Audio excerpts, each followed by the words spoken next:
Hello everyone, and thank you for joining us. We are going to be discussing some of the celebratory moments of the Mayor's Healthy City Initiative.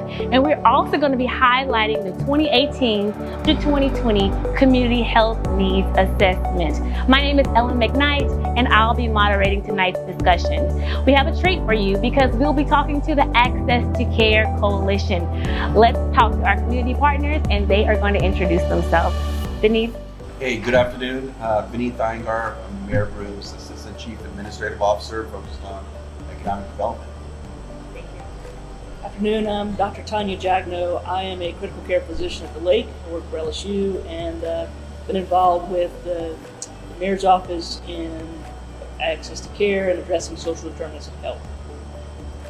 I'm Christy Oliver Reeves. I'm a Vice President at Ochsner Health and here in the Baton Rouge market, and I work it's very specifically around community government relations and expanding our work on community outreach. And I'm Trey Nelson. I'm the Administrative Consultant Liaison at the Baton Rouge General Hospital. And very similar to Christy, I handle community outreach, and I work with a lot of community partners and business partners to make sure that we're actively engaged with what's going on around us. Thank you all so much for joining us. So let's get started. Trey, could you share with us what are some of the ways that access to care has improved across the city of Baton Rouge? Absolutely. I think the healthcare landscape in Baton Rouge is completely different than what it looked like 5 years ago and even 2 years ago.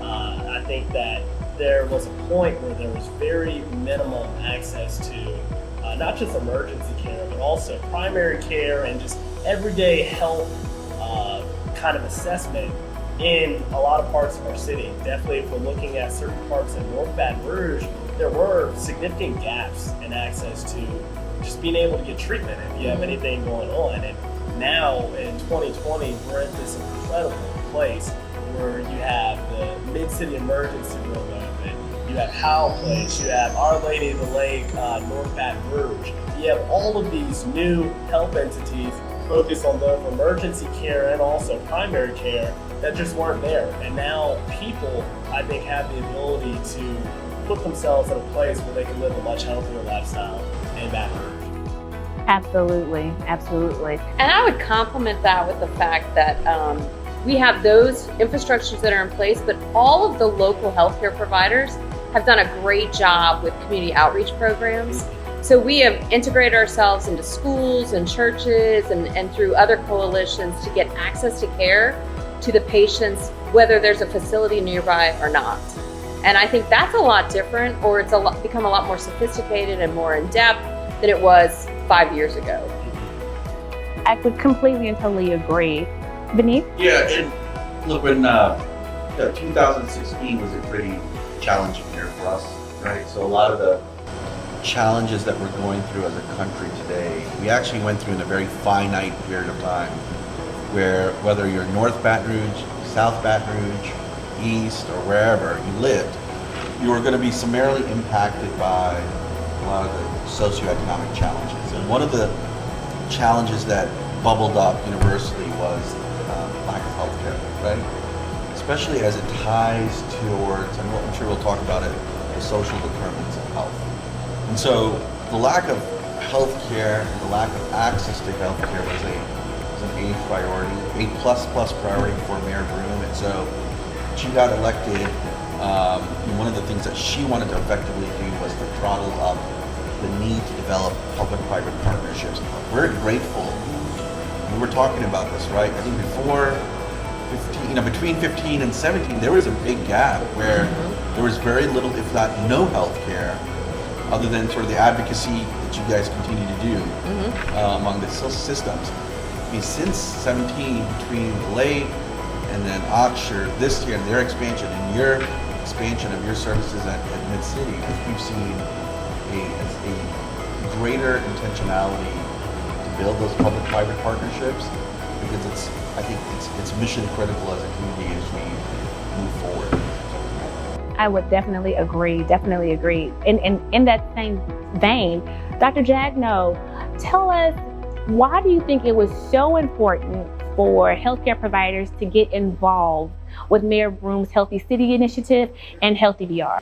Well, first, I trained in North Baton Rouge at OK Long, and so part of the reason I think it's important they're involved is because it was a very sad time. Although we were delighted to go to a big facility with all the bells and whistles, we knew we were leaving a very vulnerable patient population behind. And very few people understand, besides the healthcare providers who can see the consequences of not having social determinants needs met, what happens to people when you don't have access.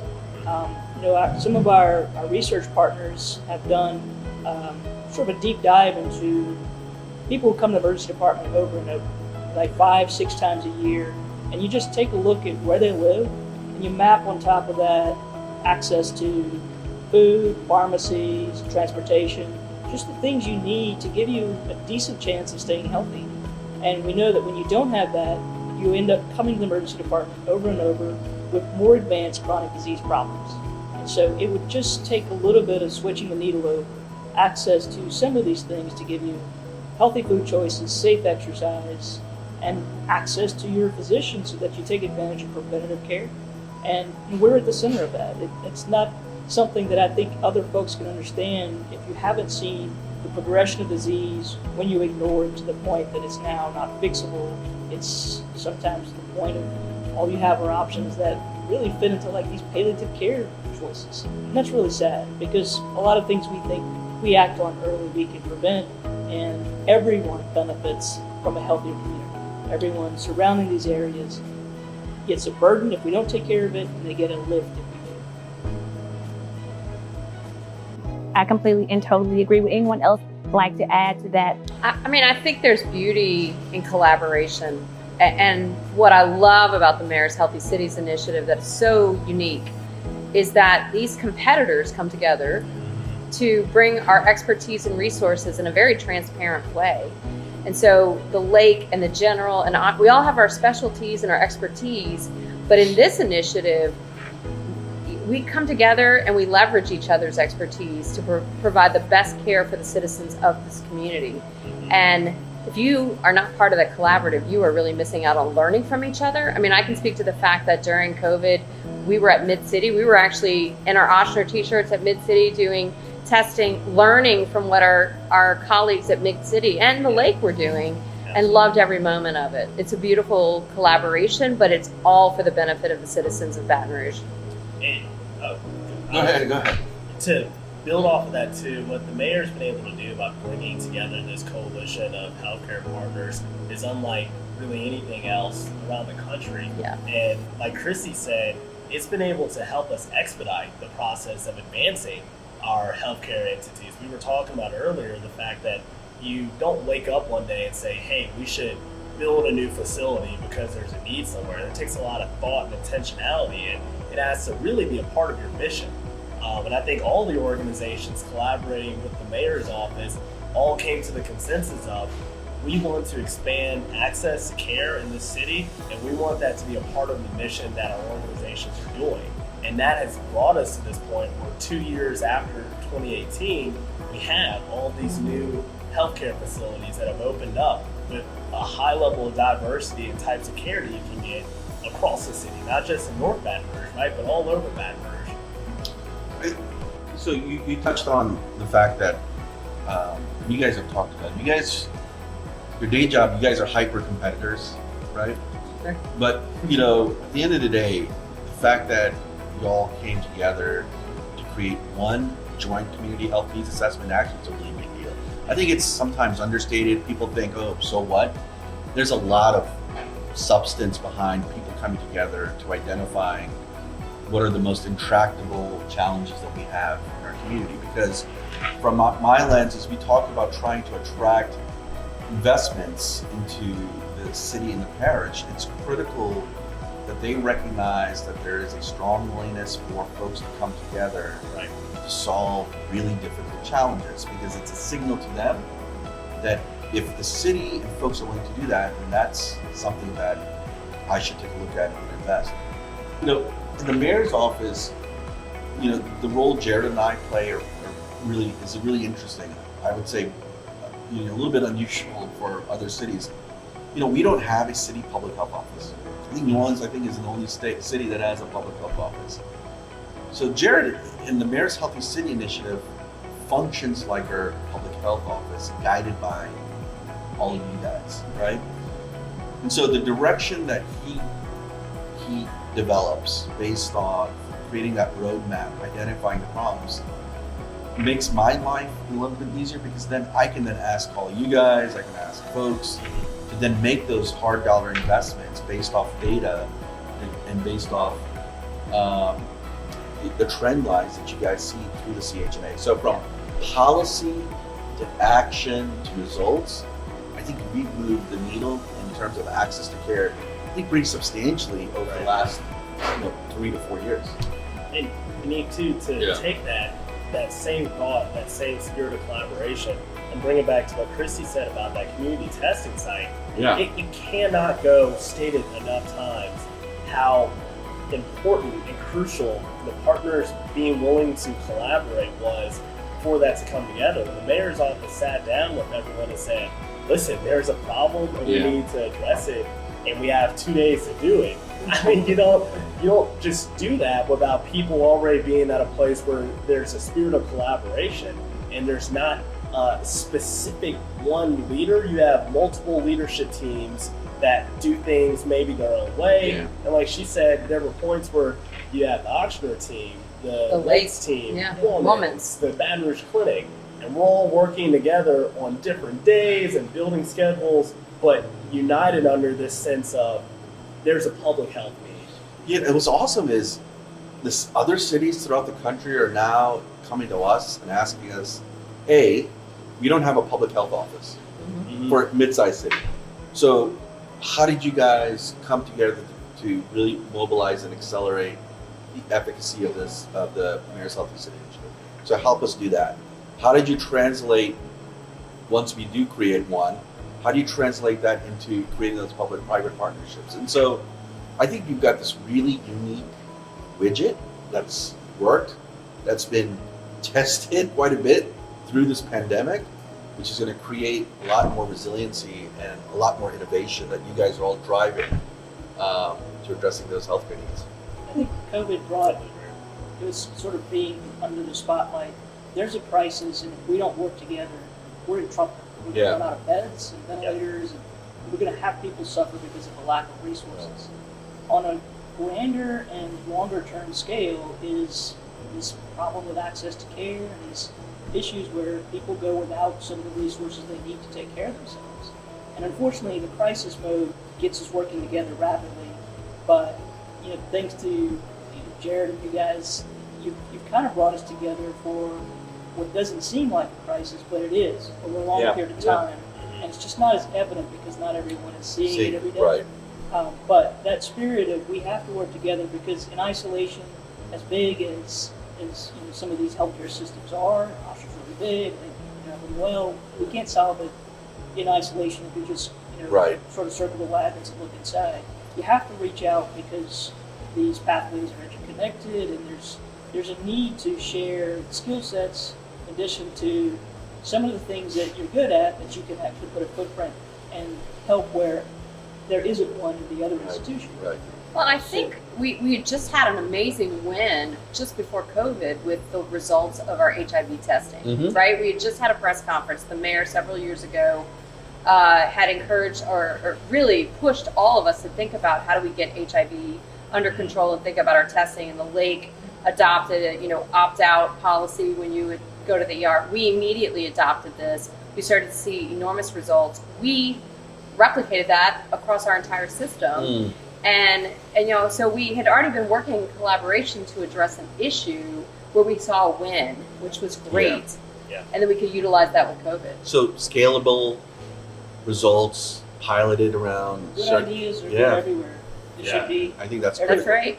And now we see it even with flu season, right? Drive-through flu shot screenings and outpatient clinics. That a year ago, what's the drive-through flu clinic? We're all drive-through experts. Yeah. Right. Come on now, So it's really refreshing that the Access to Care partners have been able to look past competition and choose collaboration in an effort to advance overall health outcomes. So bravo to you, and thank you for all the work that you do for the entire city of Baton Rouge. But you mentioned investments, Beneath, and attracting people to the city. As it relates to access to care, how important is advancing access to care and economic development? What's the correlation there?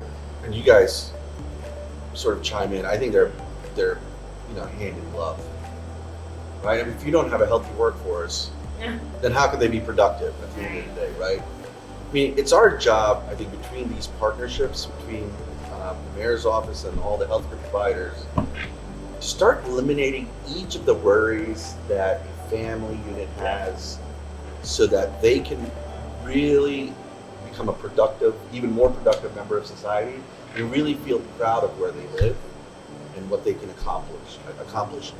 And so if we can start to eliminate each of these worries that these families have, one of which is access to care, right? One of which is healthy living, right? 2 of the 4 community health needs assessments. I think that's critically important. And so what's interesting is you're now beginning to see convergence of different industries coming together to tackle an issue around a healthy workforce. So we often, you get insurers now interested in housing. You have grocers who are now insisting on being next to a hospital. You're beginning to see primary care docs that aren't just dispensing medication, but they're also acting as a motivational coach, as a nutritionist, as a dietitian, as someone who will say, hey, I think you need to reduce some weight. Go talk to the gym next door. So I think you're beginning to see these integrated approaches between affordable housing, healthcare, primary care, grocery, to start really creating ecosystems where that employee becomes healthy for a long time. A healthier workforce, healthy employee, it's a happy employee, and it's going to be a much more productive employee, and it makes my job frankly easier. Very true, and I think economic development and growth and access to care go hand in hand, because the larger your population gets and the more diverse and spread out your population gets, the more types of care you need and the more care that you need. And to the point you made also about worrying less about certain things so you can focus on being successful, the less you as a citizen of Baton Rouge are worried about your general state of health, and the healthier you are, the more time you can focus on making sure that your kids are learning everything that they need to learn at school, and making sure that you're as successful as possible at your job, and you have family time. I mean, the stuff that matters, and the stuff that makes you a successful person. Yeah, and one last thing. I think as populations also get older, one of the things they're going to start to look at is locating, living around healthcare facilities. I mean, my parents, for instance, they live in Florida. They purposely said, okay, we want to be close to the Cleveland Clinic in South Florida, because it's, as you get older, you're going to likely see doctors more often to be able to provide care. So I just think, as populations grow in their community, as they age in their community, it's critical that there's multiple access points to help provide health care, whether you're young, middle-aged, or old. I just think it's an interesting moment too for healthcare in terms of economic development in light of the pandemic, right? So things shut down, and immediately all of us became consultants to these small businesses. That we had been a provider, we had never been an economic development partner like we were. The level of burden on us to provide information to these businesses to make sure their employees were healthy, and they had access to care if something were to happen, and really guide these employers to make the right decisions in a very scary time was, unprecedented. And that was really interesting to watch us respond to that, but also how do we, the important role we played beyond just providing access to care during that time.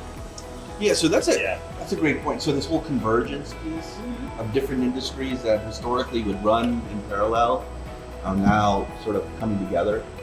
So you guys are now, a small business owner says, hey, I want to make sure my work environment for my employees is as safe as it can be, and for my patrons is as safe as can be.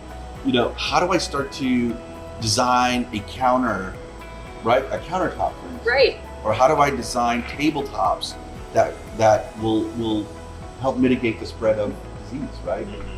And that's where all you guys in the healthcare space will help redefine and innovate and help restaurants and other small business owners innovate as they build towards the future. Yeah. So many organizations have had to pivot, Yes. in this time and space. And, we're grateful that you all stood, ready and capable and able to do just that. But Christy, you have had a body of work in this city that has always spoke to inclusion and equity for all. And so why is it so important that this work continue as it relates to access to care in disinvested communities across the city? I mean, I think just access to care is so critical. It's kind of saying the same thing we've already said, but making sure you're serving underserved populations that don't have access has such an enormous effect on the entire community. It just really does. And so making sure that we are inclusive and constantly connecting to those communities and providing the resources and making sure that we're providing the care that maybe there's gaps in care that we weren't aware of. And things change a lot. With the pandemic, there was a lot of eye-opening thoughts around, okay, we need to make sure that we're providing these resources. Or, for example, Chna was part of a prevalence study with COVID, and we immediately discovered that the Hispanic communities had the highest prevalence of COVID. And so how do we immediately pivot what we were doing and have access to testing, access to care, and support in those neighborhoods? So I just think it's critical. I think should always be top of mind, not just in a pandemic, always be top of mind. COVID picked on our population that we have ignored for long. And I would echo that. It's like, when you look at who gets it, it's those folks who aren't in shape. They're on the obese side. They're hypertensive. They have diabetes. Unfortunately, that's shared more in Hispanic and African American communities.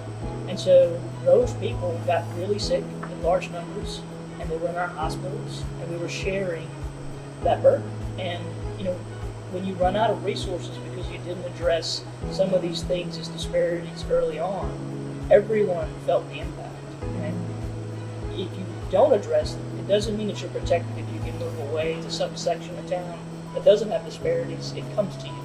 And I think having that as an understanding of investing in those problems is an investment in everyone in the community. And so I feel like we have a lot of work to do because you can't reverse those chronic conditions overnight. And next year, COVID's not going away, and so we've learned a lot more about there might be extra layers of protection needed for our most vulnerable folks. And let's work on the teenagers and high school kids to not end up in that category of very vulnerable to COVID. So it takes a short-term plan to not have losses and a long-term plan to just turn around and go in the other direction and stop feeding this disease with very vulnerable folks. Otherwise, we're missing an opportunity to create health and then go back to the economic development. You can't have a healthy city. People are going to be paying for healthcare. They won't pay for businesses. They won't pay for things that would grow so that you can say, come to our town because.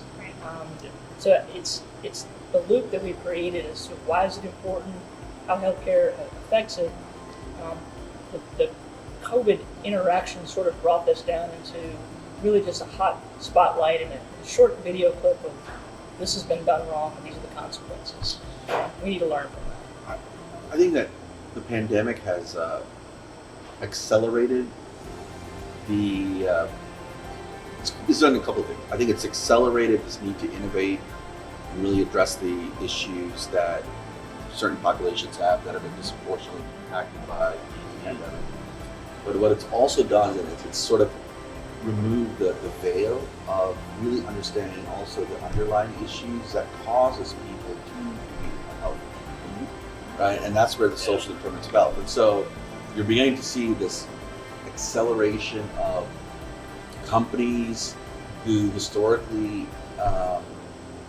are trying to move and create a much more diverse population in their workforce to engage directly with folks that historically need to be engaged even more, right? I think we're going to see companies moving resources and jobs in locations like Louisiana, so they can provide that same level of opportunity from an economic development, so that you start to eliminate those challenges. So, that's, frankly, it's been an accelerant for all of us to recognize that these challenges are pretty complex.